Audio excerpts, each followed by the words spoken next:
안녕하세요. 공병호TV의 공병호입니다. 저는 지금 강의 때문에 안산에 왔습니다.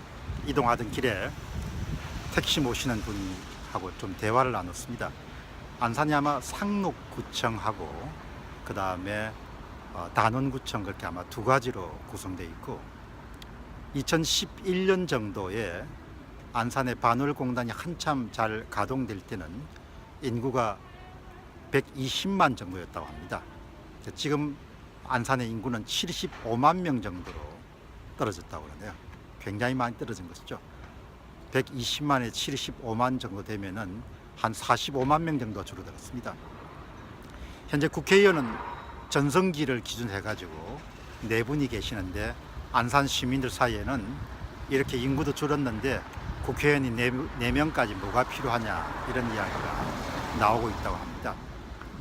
아마 안산의 인구가 120만에서 75만으로 줄어들게 된 결정적인 계기는 이제 반월공단이 경쟁력을 잃어가면서 발생한 사건이라고 볼 수 있습니다. 현재 반월공단은 그 기사분 말씀에 의하면은 지금 가동률 한 60% 정도 될 거라고 봅니다. 자료를 찾아봐야겠죠. 그런데 택시 손님이 거의 없다고 하네요. 저도 이동한 그런 장소가 번화가였는데 그 번화가에는 2011년까지 경기가 아주 좋을 때는 뭐 이런 노래방 같은 게를 사전에 예약하지 않으면은 자리를 차지하기가 힘들 정도로 경기가 좋았다고 합니다. 오늘 저를 태워준 기사분은 머리가 너무 희가지고 제가 물었습니다. 올해 연세가 얼마나 되십니까 했더만 60밖에 안 되신대요. 그래서 왜 이렇게 머리가 힙니까 했더만은 집안 내력이라고 합니다. 그래서 제가 좀 시간 내셔가지고 머리 색깔이 사람의 심적 상태에 영향을 주니까 염색을 좀 하시는 게 어떻습니까? 그렇게 농담을 했습니다만은 그분과 대화를 나누는 길에 그분 말씀이 이제 우리 당대의 그 좋았던 시절의 호황기가 다시 돌아올 수 있겠냐? 자기가 많이 아는 사람은 아니지만 자기 생각에는 힘들 것 같다 그런 이야기를 들려주었습니다. 어떻든 불황이 계속 깊어지면서 참 이 세금을 가지고 사는 사람들은 크게 고통을 느끼지 않지만 보통 생업의 현장에 있는 사람들은 정말 어려움을 많이 느낀다는 그런 생각을 하게 됩니다.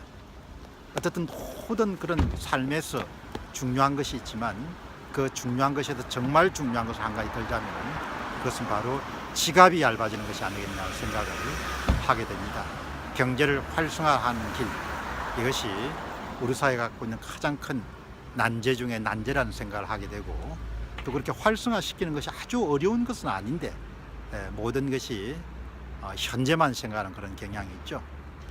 오늘 아마 조간신문에도 건강보험 적자 문제 그리고 사회 관련된 그런 보험들의 적자가 한 20조 원 정도 발생한다는 그런 보도가 나왔습니다. 그런데 한 2페이지, 3페이지 정도 넘기니까 육아 그런 보육비를 얼마로 올릴 것이냐, 10만 원 더 올릴 것이냐, 뭐 이런 기사가 나온 걸 보고 참 그 보통 사람들은 자기의 가정 경제는 굉장히 신경을 많이 쓰고 그렇게 하지만 사회 전체가 얼마나 재정적으로 건강함을 유지하는 데는 별로 생각이 없는 것 같다는 그런 생각을 떠올리게 되는 그런 하루였습니다.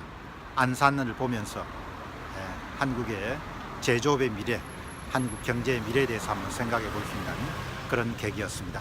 공병호TV의 공병호였습니다. 여러분 정말 감사합니다. 좋은 하루 되시기 바랍니다.